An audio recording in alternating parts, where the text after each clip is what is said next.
Okay, Mrs. Schofield. Ramirez, Present. Velasquez, Present. Stoker, Present. Ayala, Ochoa, Here. Montoya, Present. Rickhoff. Here.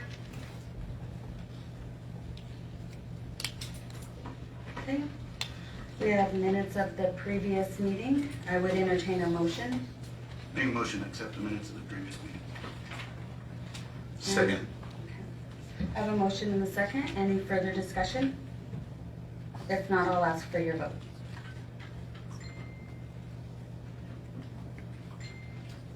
And, this one. Yep. Okay. Okay, now we have citizens participation for non-agenda items only. You have 5 minutes per person.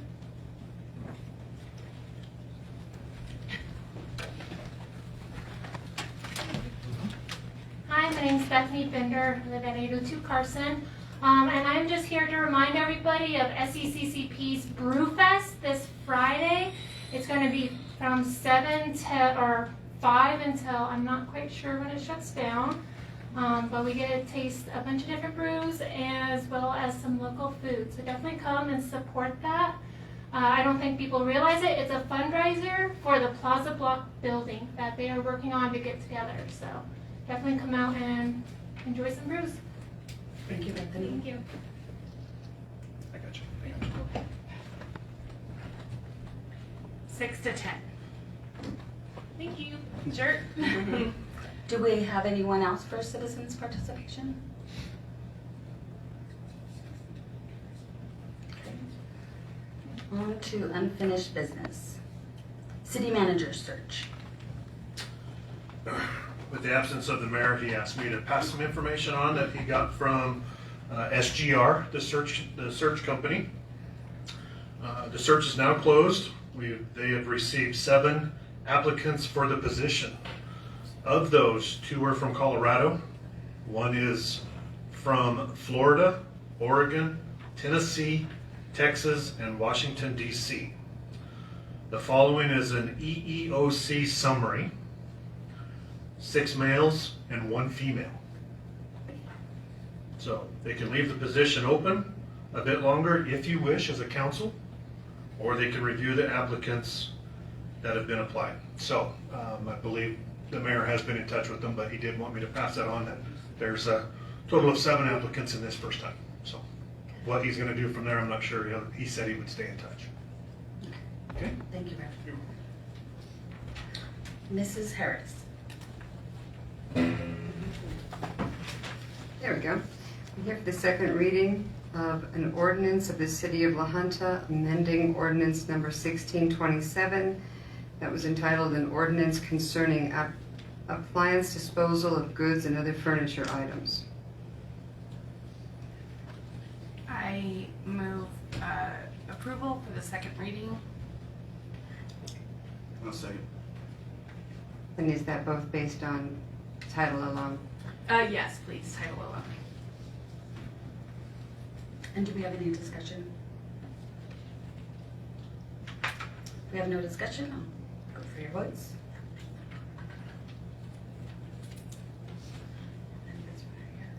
Okay.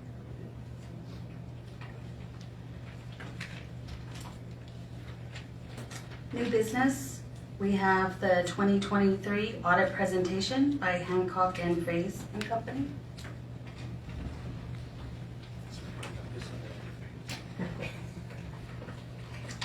Before Andrew and I get started on the presentation, I'd like to thank Elisa and her staff and everyone with the city that helped provide the information that we needed to perform the audit. They're all very helpful and very professional, and we appreciate that. If you have your audit financial statements in front of you, I'm going to start with, if you please turn to page 1. It's the independent auditor report. And I want to point out to you that Andrew and I's numbers are at the top of that report. If you have any questions, I know there's been discussion maybe having a work session, but we've got some new council members. If you have any questions or would like to meet with us individually, we'd be happy to sit down with you and go over the financials in more depth if you'd like that. So the independent audit report is broken down between our opinion managed responsibility and audit responsibility. In that first section up there, the second paragraph, our opinion, the financial statements present fairly in all material respects financial position of the city of Ohio as of December 31st, 2023. So that is an unmodified opinion. And what that means, and down in the auditor responsibility paragraph, is that our objective is to obtain reasonable assurance about whether the financial statements as a whole are free from material misstatement, whether due to fraud or error. And reasonable assurance is a high-level assurance, but it's not absolute, that the financial statements are free of a material misstatement. So what that means is that as user of the financial statements, you can rely on them to make your own assessment of the financial condition of the city of Lahana. So I'm going to be briefly going over the governmental funds. Andrew is going to address the enterprise funds. Before I get into those, I think it'd be good if you have just a general idea of the difference of how the enterprise funds are accounted for versus the governmental funds.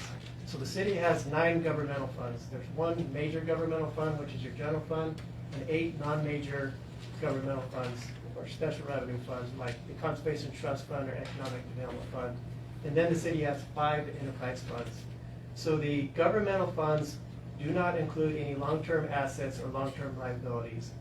In the governmental funds, the financial statement focuses on how money flows into or out of that fund, and the funds or balances that are available that at year end be expended. Now, the enterprise funds are counted on a full accrual basis, so they do include all long-term assets and liabilities, and enterprise funds are designed to operate similar to a commercial business. So the operating revenues need to be sufficient to cover the operating expenses plus cover depreciation expense. And one indication of that in the enterprise funds is that you have sufficient cash balances to cover your day-to-day outflows of expenditures. And at year end, we had 2 enterprise funds that had a negative or deficit cash position. So it put it in a position to have to borrow money from other funds. And we know that the utility board has addressed that in the raising rates. We strongly recommend that the cash balances are monitored closely throughout the year so that those things are addressed before those funds get into a deficit position, and there's no need to borrow from other funds. So you just really need to monitor those rates and make sure that they're sufficient to cover your operating expenses. And Andrew's going to cover that a little bit more. So if you please turn to page 54, the balance sheet for the general fund is presented.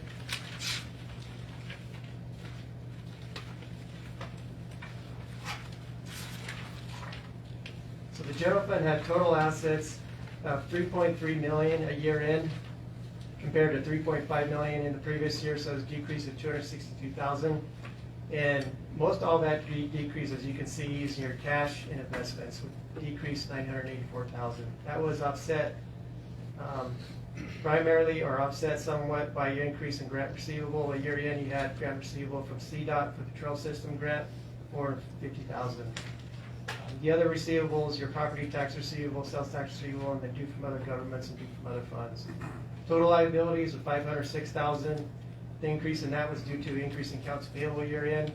And again, that was due to the trail system. There was a accounts payable pertaining to that project.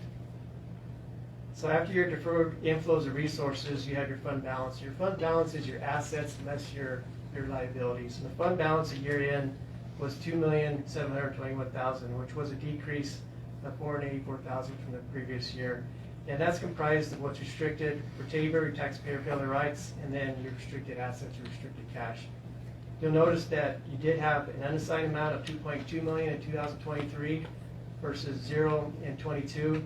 And what that is, the assigned for subsequent years expenditures is the amount that it takes to balance the subsequent year's budget. So in 2024, the budget that was adopted by council, revenues did equal expenditures, so there was no need to assign any for subsequent years. On the next page, page 55, is the statement of revenues and expenditures for the general fund. Total revenues for the year were $10,655,000, and that was an increase of $1,115,000 from the prior year. And some of that increase was due to an increase in tax revenue. Your sales tax revenue did increase from $4.8 million in 2022 to $5.2 million in 2023. The other major increase was in the intergovernmental category, and that was due to receiving grant revenue, and it's due to the trail system grant. The general fund received $834,000 from CDOT for that project, and that's the primarily the increase for that category. Then you have charges for services, went from 1.8 million to just over 2 million, and most of that increase was due to the payment received from the Rural Fire. Expenditures were $11,149,000, which was an increase of $552,000 from the prior year. And again, most of the increase from the prior year is the grant expenditures that were associated with the grant revenue that was received. So there was $834,000 received again from CDOT. And I want to spend just a second here talking about the brick and tile project and the trail system project, because I think there's been some misinformation put out there. And I went back and looked from 2022 to 2023, both those projects. Approximately $1,969,000 has been expended for those two projects, but the city has received over $1,860,000 in grant revenue. The remaining balance, approximately $100,000, has come from conservation trust funds, which is your lottery proceeds. So there's not been any dollars, not been any sales tax dollars or property tax dollars that has funded those projects. They've all come from granting agencies, and those granting agencies were CDOT, DOLA, GOCO, and Colorado Health Foundation. So it's all come from outside funding sources. So the general fund, after revenue expenditures, had revenue under expenditures of $494,000, and after a transfer in from property management, it ended the year with revenues under expenditures of $484,000. One thing to keep in mind is that 1% sales tax increase will help the general fund, but it's just going to get it back into a position to help cover expenditures and help build up cash reserves that have been depleted over the years. If, for example, if you go back to 2019, the general fund had $4.2 million in cash and investments, and then this year in 23, it's got $1.2 million. So that will, it's not a cure-all, but it will help get back into position to cover expenditures, so you're not in a deficit position like it has been the last 2 years, and help build back up some of those reserves that need to be, that the general fund needs to have.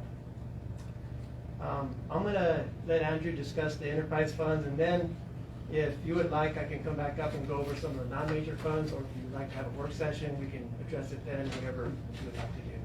I'm going to turn it over to Andrew.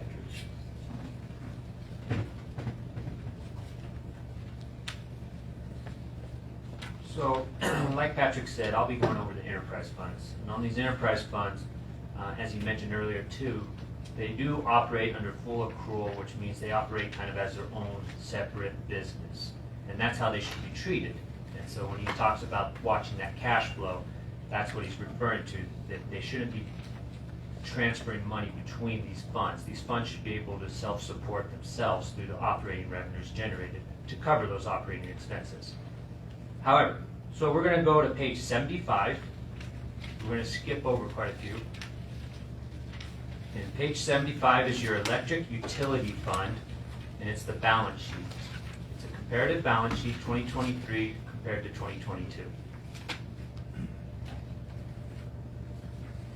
On this page, you'll see that total current assets is $7,098,000. That's an increase of $577,000 from the prior year. Some of the reasons for that increase was the increase in the cash investments, as well as that due from other fund line item. That was money that was due to or due from the sewer fund.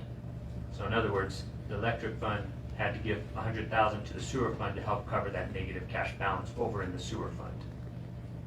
And that was as of year end. It was still outstanding, so it's $100,000 recorded there. Net property and equipment is $4,341,000. That's a decrease of $332,000 from the prior year.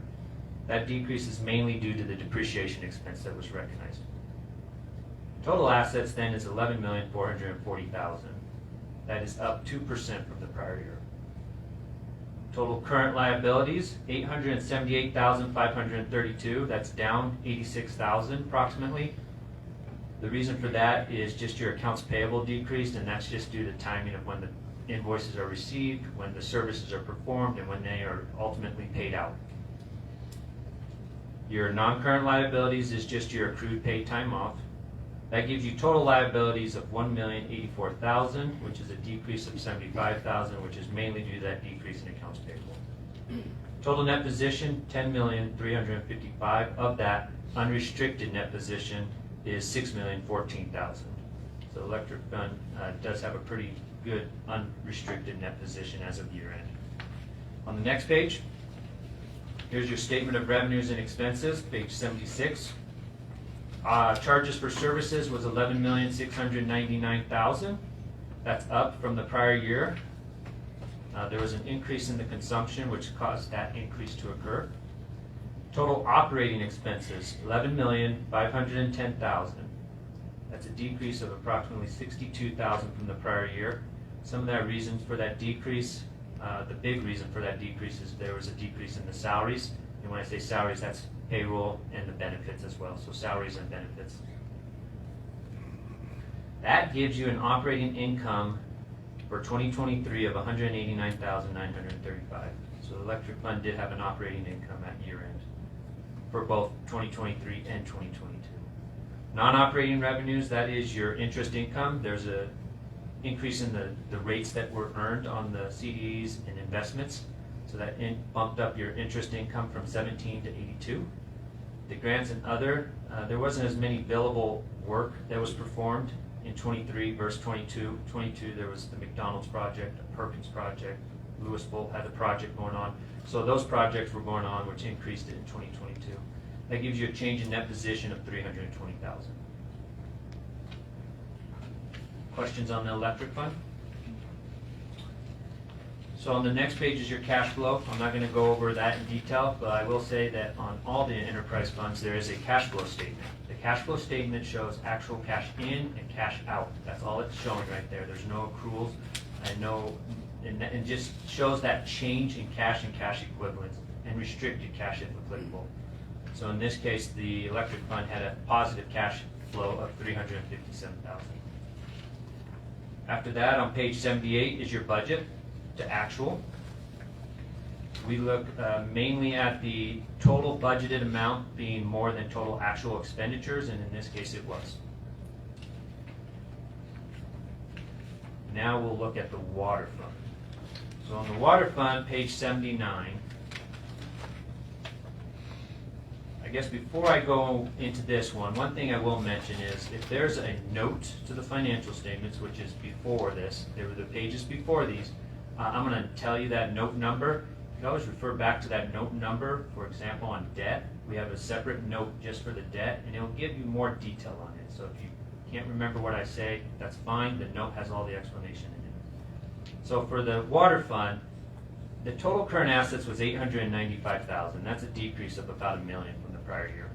The big reason for that decrease is cash. The cash decreased by $965,000, and there was the decrease in the restricted cash in particular. It went from 638 to 0. That 638 was the COVID funds that was received in 2022 and then spent in 2023. So at the end of 23, they were expensed and they were used for the South Boosters water station. The property and equipment was $12,531,000. Big reason for the change there, which was a positive change, is the South Booster station that was added, and then it wasn't as large because of depreciation expense. Total assets was then $13 million, which is a decrease of about $800,000 from the prior year. Total current liabilities, kind of in the middle of the page, was $149,658. Another big decrease from the prior year. And if you look, there is two big reasons for that, and it's the unearned revenues right in the middle, as well as the due to other funds. The unearned revenues, those are your COVID funds as well. The COVID funding was all received. We don't recognize the revenue until the expenditure occurred. So in this case, there was $638,000 of the money that was received that didn't get spent until 2023. So at the end of 22, it was just sitting in unearned revenue.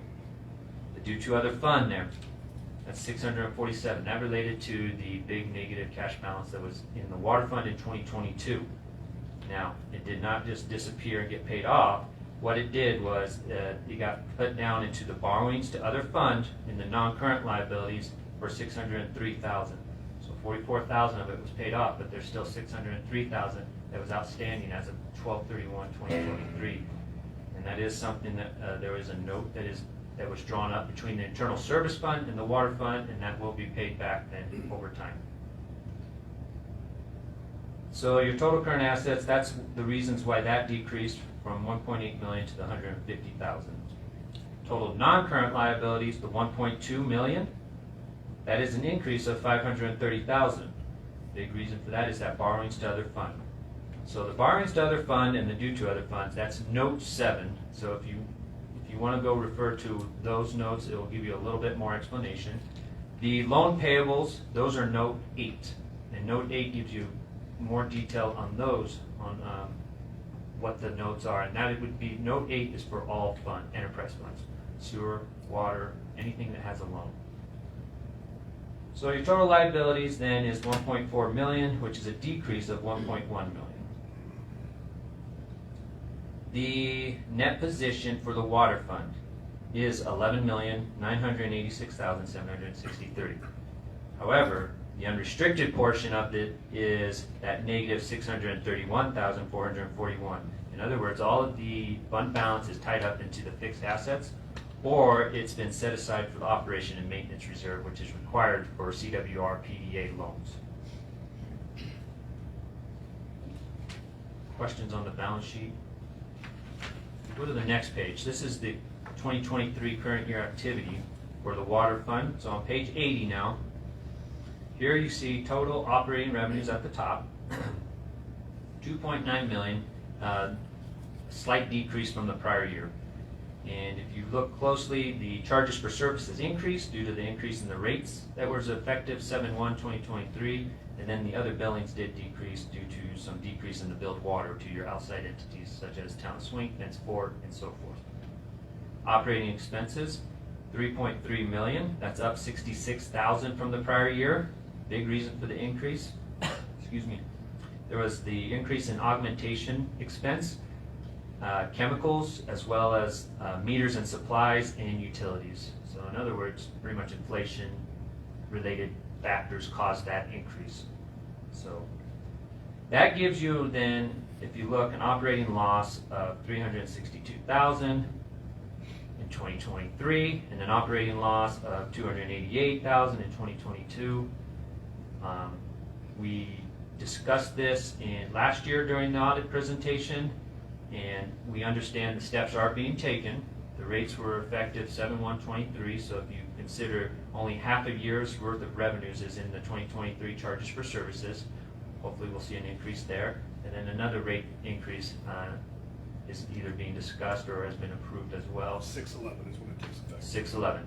So we understand now that the correct steps are being taken, but it's up to you guys to then to keep monitoring that and making sure that your operating revenues can sustain operating expenses. And when we say sustain operating expenses, it also means covering depreciation expense, which is a non-cash item. One thing also, when you monitor those, it's the same thing Patrick mentioned as far as you don't get that negative cash balance. We need to start bringing that back up and being a self-sufficient fund. The non-operating revenues and expenses, it is 674,000. So it's a decrease of 376 from the prior year, which mainly is in that grant income line item. And that's just because of the COVID funds recognized in 2022 versus 2023. And when I say recognized, I mean spent. So there was more spent in 2022 versus in 2023. Your change in net position there is then 326,431. So it does look like the fund did very well because it had a change in net position, a positive change of 326. However, one thing to consider with the cash balance and everything is that you had significant capital outlay for those fixed assets. Those don't get recorded here. They get capitalized on the balance sheet and then they get depreciated over the useful life of that asset. So in other words, in that $1 million South Booster Station, we're not expensing it all in 2023. We're going to see the useful life of it, and we're going to expense it over the 15 years that its useful life is over that period. So that's why, one reason why you kind of see that change in that position being positive for both 23 and 22. So that's why we want you to monitor cash. which on the next page, page 81, is your statement of cash flow. You can see your top there, and I will go into a little bit detail on the water from sewer funds, but cash provided and used by operating activities is positive of 339. That's a good thing. However, then you look down there from cash flows from capital and related financing activities. That's what I was discussing earlier about how the acquisition of capital assets is 1.2 million.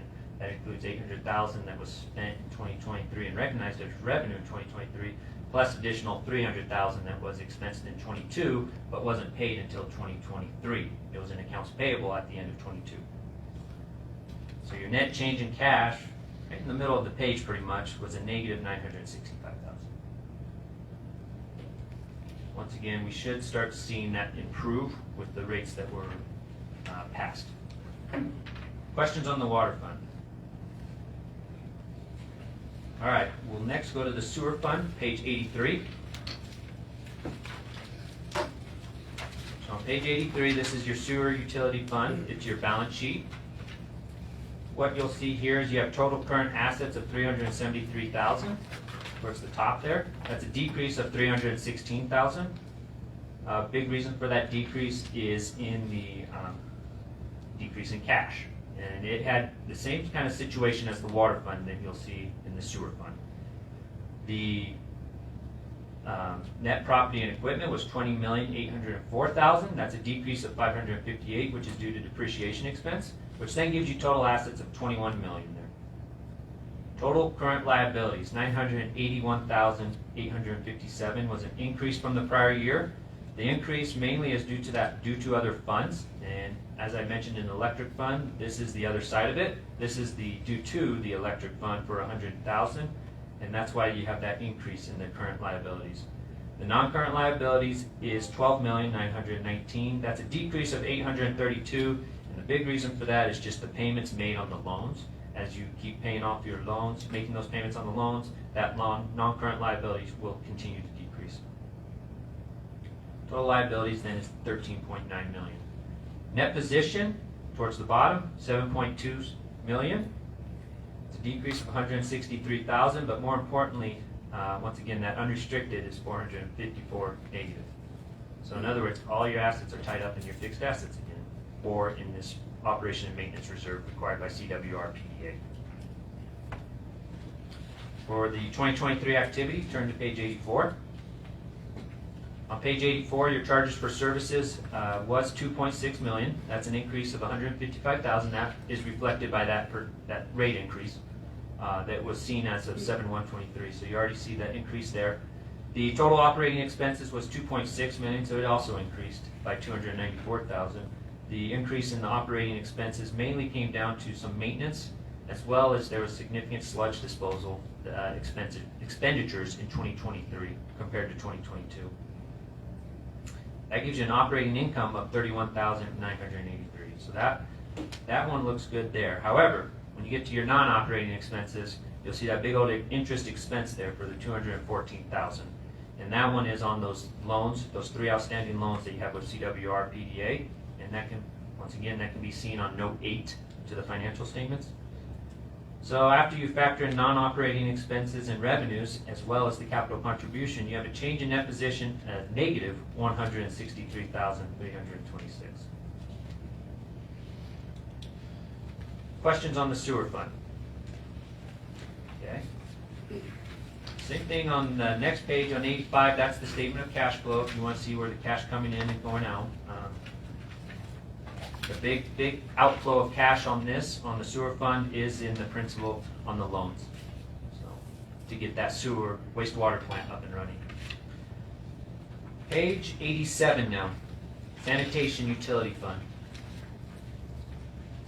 So this is your sanitation fund. You can see total current assets was 1.6 million, very comparable to the prior year, not much change. Net property and equipment was 213,000, slight decrease due to the depreciation expense, which gives you total assets of the 1.8 million. Total current liabilities is 65,000. Total non-current is 339, which then gives you total liabilities of 404,000. The Total liabilities in 2022 was 611. There was a decrease of 207,000, and the reason for that is both in the current portion of landfill cost and the accrued closure and post-closure cost. What that is, it's your liability for Oakley. And in 2023, Oakley Site 1 was approved by the state, so it got released, and so there was a huge decrease in the liability that Oakley had on their books, which means everybody benefits. All the entities involved get to benefit, and that's why you see that decrease. Your total net position, 1.4 million, unrestricted. I always like to highlight that. It's 1.2, so the sanitation and the electric fund are doing pretty well. The current year operations, page 88 now. Total operating revenues, 1.1 million. That's up 186,000 due to the rate increase. The total operating expenses, 1.2 million. That's up 75,000, and a big reason that's just the expenses at the landfill. More disposal, more cost involved, and so you have that increase there. That gives you an operating loss of 48,000. So in other words, you're not quite able to fund depreciation expense. Interest income was 61. So after interest income is factored in, you do have a gain there. However, at that special item, change in accounting estimate, that is that decrease in the liability that we just discussed on the balance sheet. That gets factored in, and it was 166,000 decrease in the liability, which is shown as a revenue on the statement of revenue and expenses. That gives you a change in net position of 179,000. Excuse me. Questions on the sanitation? I'm going to skip through those two, the cash flow and the budget. They're really, I mean, you can look at those as you wish. We're going to go to property management fund now. Total current assets was 3.2 million. That's down 167,000. The current assets decreased due to the decrease in cash.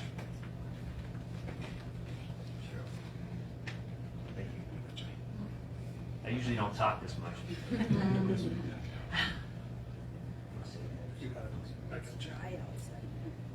The non-current assets is your lease receivable. Back in 2022, there was a new GASB that was out that we had to follow, and all leased assets, whether you were leasing them or you are leasing, if you're leasing them yourself or you're leasing them out, they had to be recorded on the books. And so there was a huge lease receivable put on the books, and as well as a deferred inflow of resource of leases at the bottom of the page that you'll see as well. So your net property and equipment is 7.6 million, decrease of 341,000. There was approximately 140,000 in additions, and the rest of that change is in the depreciation expense. So total assets, 12,320,000. Total current liabilities, 253,000, very comparable to the prior year of 245. That 204 unearned lease revenues current, and then in the non-current liabilities as well, the unearned lease revenues, there was 5 entities that prepaid either through shared cost on city buildings and city equipment that gets recognized over that life of the asset, and so that money gets deferred until that period, and then it gets recognized as lease revenue. So in this case, you have approximately the 1.3 million in unearned revenue or unearned lease revenue that will be recognized over the period of that life, the life of that asset. So that gives you then total liabilities of the 1.4 million. Deferred inflows, as I mentioned earlier, is the leases on that, and that's 2.1 million. Total net position, 8.6 million. Once again, I'll highlight the unrestricted, which is 998,000.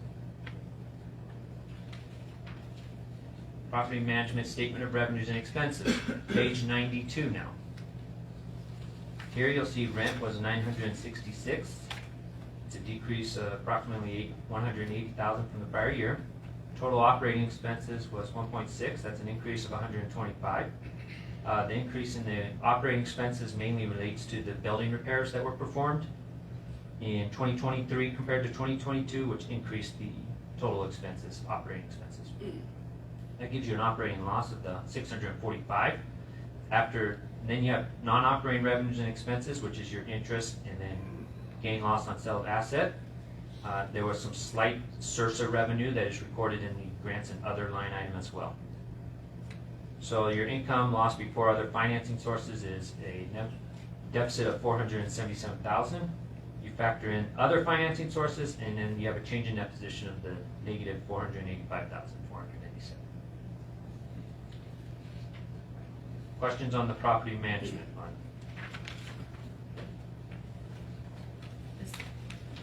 What is the, I guess, what's the reason why continued decrease in that position? For the property management Yeah. fund? It's probably because, most likely it is because of the deferred revenues on those contracts that you have.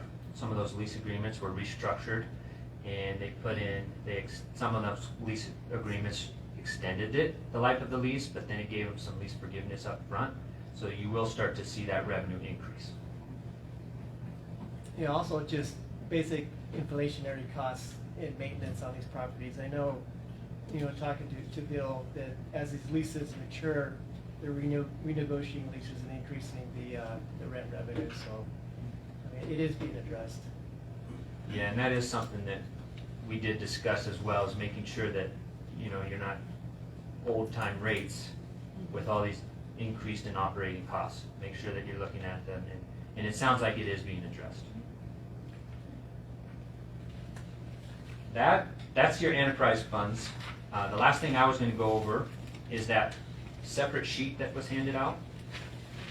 What it is, it's a financial ratio analysis, and it compares it to some of the benchmarks set by the Office of the State Auditor.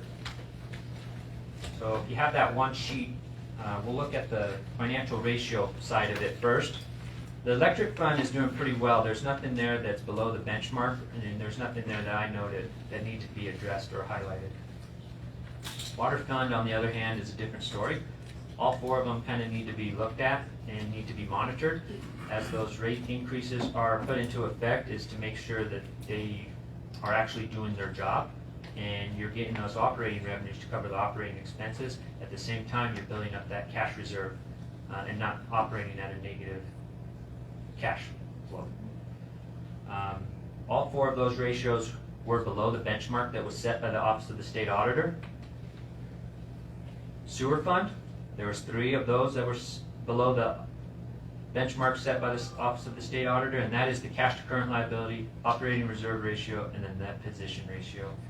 The operating margin ratio was barely above that benchmark set, but it was above.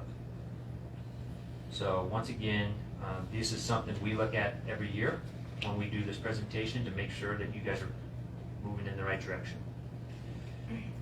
Just to kind of reiterate the point that Patrick made, as well as some of the stuff I made, if you flip that page over, those 2 bolded percentages there, kind of on the left-hand side of the 2023 column. What that is, it's taking the difference between your 2023 and your 2019. Electric fund, if you look, is doing okay. The operating revenues have actually increased about 2% from the prior year, or from 2019, and the expenses have actually decreased. A big part of that is the ARPA expenses. If you look at the water and sewer, though, it's a little bit different. You can see your operating revenues have only increased from 2019 to 2023, 2%. However, your operating expenses have increased 29%. The sewer fund, same thing. Operating revenues have increased about 7%, 6.5%, but your operating expenses have increased 65%. And this is just the increase in the salaries, the increase in the pay rates, and the increase in the inflation.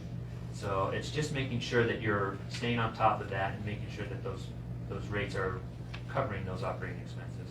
Sanitation is closer. You can see it's 25%, 24.3%, and then the operating expenses is 23%. The rest of it's just for you to look at.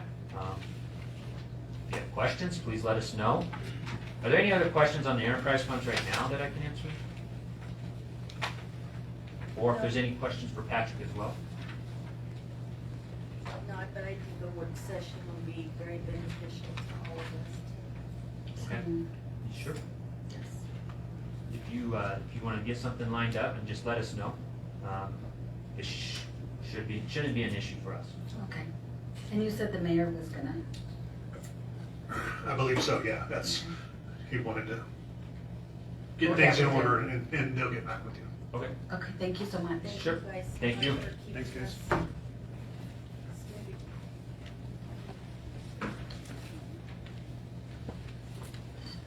Committee and board reports. Oh, you don't have any today? I like how everybody looks at you. I might as well say something since I've been put on the spot. Okay. There is a senior center advisory board meeting this Thursday, the 6th at 10 a.m., so everybody's welcome. Okay, thank you, Paul. Any other? Interim city manager comments. Just a few things to go over. Did have a supervisors meeting this morning, so some of this stuff is pretty recent. SBT is about halfway done working on the NAVAID project out at the airport, so they're making good progress on that. The water line installation over to the brick and tile park, it's moving right along. They're about to the point where they can install the fire hydrant at 9th and Nevada and then continue with the smaller line past that. So they're making good progress there. The bridge over on 3rd Street by Adams over the Arroyo, that actually got finished a week earlier than expected. And as I reported it, and it was done the next week on the top layer.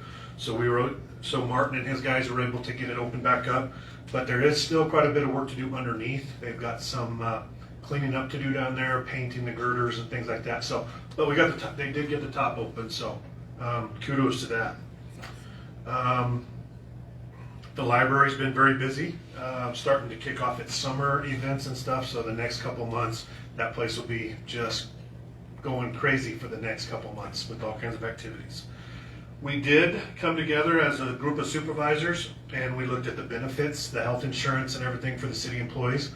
If you didn't know, we were self-insured, we were self-funded, okay? That fund was going dry, or a way to put it, it was starting to kind of dwindle away.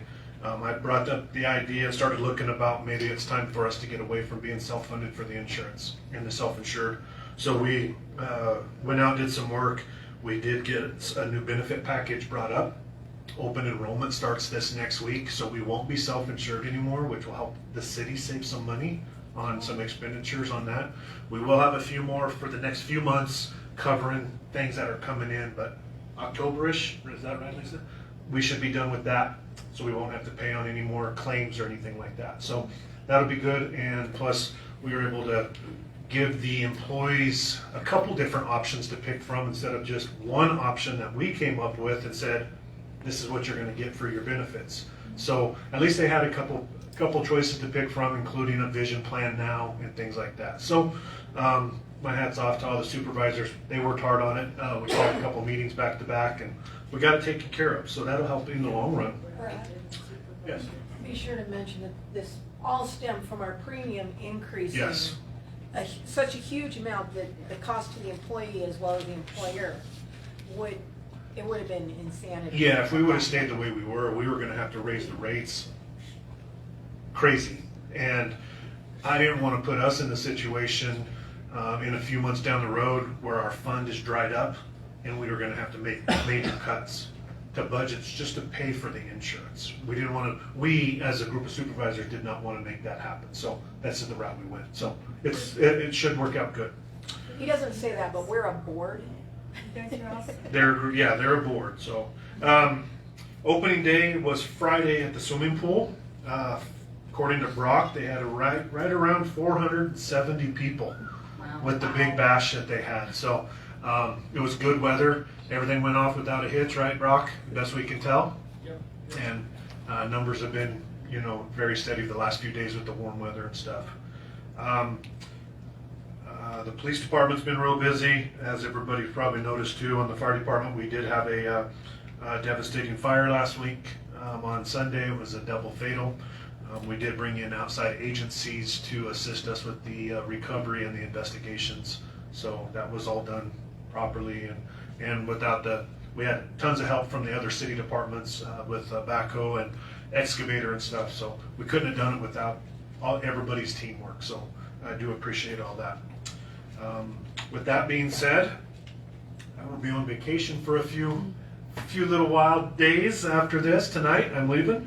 Oh, I'm excited. You're lucky I'm not in my beach attire already. So I will be back in the office on June 17th, and designation of authority has been put out to everything. So feel like we're doing pretty good. Things are going pretty smooth right now. So Good job. Have some good time off. yeah, thank you. I will. Any governing body comments? Yeah, I'll start off. I'm wearing a fancy shirt here, and no, Adrian did not pay me to wear this. Thank you. But this is a little prize for winning the belly flop contest. So, I just want to give a shout out to Adrian, Seco News, Zeke Ayala, Stacy for the art production, as well as Brock and his team. That Friday was packed, and it was a good event. And also the pool looks great with all those new paintings that was mentioned. I was just going to say the same thing. If you haven't seen it, go by and check it out. They're really good. And like I said, I'm looking forward to next year when somebody comes at me for the title. So. Anyone else? On the 30th, I attended the Neighborhood Watch presentation at the La Junta Senior Center. There was 14 people in attendance, but I have to thank Mrs. Shirley Benz. She did a great presentation on a very successful Neighborhood Watch program that she runs in her neighborhood. I wasn't even aware that we had such a successful Neighborhood Watch going on, but she's got the neighborhood mapped out and a phone tree and everything. I'd like to thank Mitch and Todd from the La Junta Police Department. They were there. Mitch did a great presentation on Neighborhood Watch, and a special shout out to Mr. David Pauley. He's a concerned citizen, and he's starting to he has some ideas about some presentations he would like to see done, and covering everything from substance abuse, homelessness, and crime in our area. So that was a really good place to be on the 30th. And he also provided Neighborhood Watch signs and window decals for people that were in attendance. So thank you. Anyone else?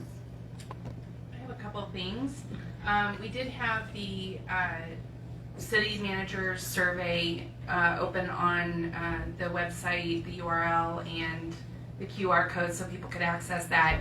I did forward a spreadsheet of all of the raw data to Melanie, and she can forward that. If anybody wants a hard copy, I do have some with me as well to help inform as we go forward with the city manager search. Let's see. Lisa, Chandra, and I attended the District 6 meeting. The Colorado Municipal League met in Rocky Fort last week, and it was a good meeting. I don't know how many people were there, probably 50? Yeah, from everywhere from Sugar City, Ballard, Los Animas, our entire little corner of the southeast Colorado. So it was a good opportunity to meet other councils and hear what's going on in other municipalities. Let's see, Lisa and I will be meeting a week from tonight at the Mercantile Park for our Ward 3 listening tour, 6 o'clock. We will be there. Join us. Come and chat with us about questions, concerns, compliments. We'll take it all. And then my last, it's more of a question than a comment, but just wondering what and this might be a dangerous question to ask because a lot of us up here haven't been through it. Just kind of wondering if somebody could give a broad picture of what the budget process will look like going forward. Will we, the audit, what do we do with it now? It sounds like we're gonna have a work session to ask more questions. Then do we formally accept the audit? No, it's just informational only? Okay, so we won't be discussing the audit anymore except a work session. Okay, and then what does the budget process look like for next year? Go ahead, I'll let Lisa. She'll break I it kind down. of was looking at her. I thought she might do it for us. Okay, so the budget process is that in July, I will open up the budget on our computer system for supervisors who will then go through and enter said budget information. The way the policy reads is that the city manager will present a budget to city council. So in August, whoever the city manager or interim is, we will sit down with all of the supervisors. We usually go line by line, we go through everything. And then after that, we call them back in and say, hey, you gotta cut some more because we don't have that kind of money, and thank you for your wish list. And then we make pretty books for you, and we give them to you the day after Labor Day, and then we Okay. do a presentation where I generally go through all the slides with everybody. And at that presentation, that is when you guys get to ask all your questions, comments, concerns, anything that you would like to address. You can also address it ahead of time, and then we go from there. We also present it with utility board, and utility board gives a recommendation, and that's usually based on whether or not they see increasing rates or leaving them the same. And then the second council meeting in October, it comes to you guys for first reading, and then the next one after that, it comes to you for second. Okay, thank you. That's extremely helpful. You're I welcome. appreciate So that. it's kind of a longer process, but it helps us kind of, so we're not rushing to get everything put together. At least we have some time to work on things. And although, no, we don't generally talk about the audit after these guys have met with us, that doesn't mean we don't look at it, that doesn't mean we don't consider it, that doesn't mean it's not always in our head. And it's not just the audit in terms of what those numbers say, but the futuristic going forward as well. Everything we do is based on, like he said, we have to follow the state guidelines, we have to follow the benchmarks, we have to follow this.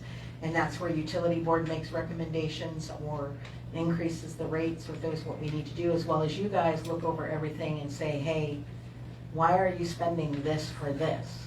And then we tell you why and what the purpose in that is. And like I said too, when I was selected to sit up here, was our goal for this year is to stay within the budget that was presented for 2024 and try to keep things afloat, if you would, to keep going and see what our increases that are maybe into effect right now, and the 1% sales tax, to kind of give us a better idea for next year's budget. So that's been the goal, and every department so far has been really working hard on making sure that we stay within budget for this year. I don't know if you guys noticed this, but last month when I sent out the financial, the cash flow in the general fund was positive. I saw it. Guess what? It stayed positive Yeah. the whole month. I'm so excited. We're getting there. Yeah. Well done. Thank you. Any other comments? No? All right, we'll adjourn this meeting. Thank you. Thanks, everybody. Enjoy your vacation. Now.